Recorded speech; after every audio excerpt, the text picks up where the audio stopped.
everyone, I'm Mindy Egan for Lawnfawn, and in today's video, I'm going to be creating a graduation card featuring the Build a Critter set. And I just want to apologize now, I lost my voice after teaching at an event this past weekend. The first thing I'm going to do is create my background, and I'm going to do that using the Graduation Caps background stencil. It is a two-piece stencil. One layer creates the graduation caps, and the second layer creates the tassels and some stars in the background.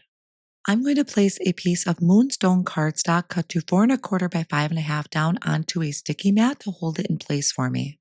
Then I'm going to take the first layer of the stencil, which is the graduation caps. I place that over the top of the cardstock, and that is being held down with a sticky mat. And I'm going to ink blend over the top using Moonstone ink for a tone-on-tone look. Then I'm going to remove the stencil and place the second layer of the stencil over the top, and that's going to give me the tassels on top of the graduation caps and some stars in the background. I'm going to again ink blend with Moonstone ink because I wanted this to be just a subtle background for the idea I had for the focal point. Then to add a little bit of more interest to the background, I'm going to go ahead and splatter with some white paint mixed with just a drop of water and also some gold metallic paint, just to give it a little bit of extra shine.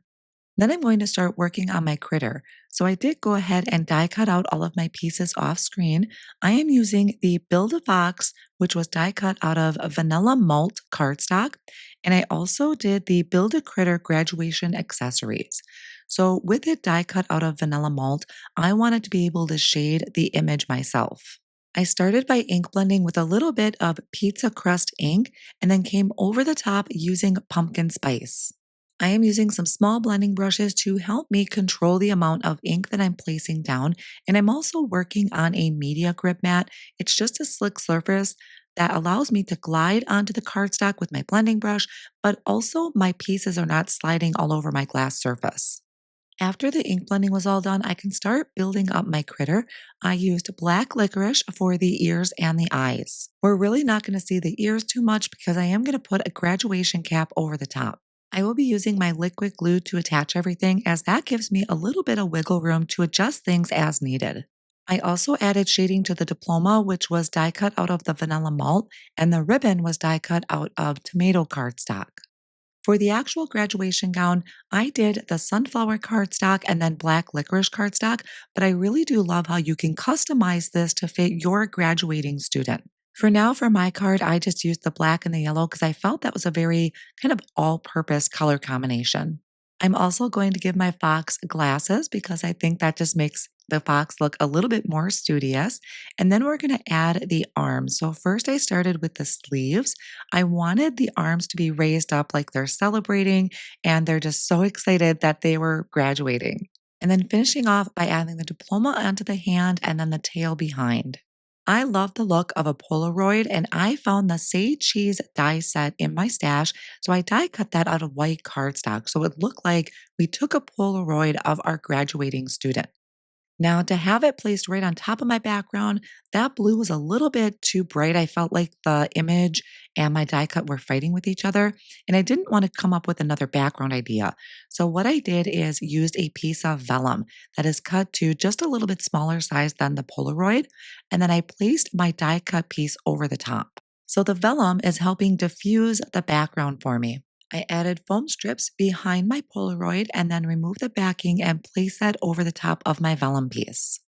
That's going to give it a little bit of dimension. And then I also flipped it over and added the foam strips behind the Polaroid and my die cut piece as well. So that's going to pop it up off of the background a little bit. And this helps just give it a little bit of separation from the design that I created. I'm going to work on my sentiment. So off screen, I used black licorice cardstock and I die cut a banner from the Simple Waving Banner die. I am prepping it with an anti-static powder tool. I do have a sticky mat in my MISTI to help hold that banner in place. And then I'm stamping down a sentiment from Wavy Sayings stamp set. I'm using Yeti pigment ink, and then I'm going to sprinkle on white embossing powder and heat that with my heat tool. Another thing that I thought would be super cute is really personalizing this with the year. So I used Henry's ABCs die set using the numbers off of the set, and I die cut 2026 out of tomato cardstock. I did stack the numbers so they had a little bit of dimension to them, and then adding them down to the bottom of my Polaroid using my liquid glue. For the assembly, I created an A2 size side folding card base. I'm going to add my stenciled panel to that. Then I removed the backing of the foam strips on my Polaroid, and I'm going to add this to the front of my card, pretty much in the center.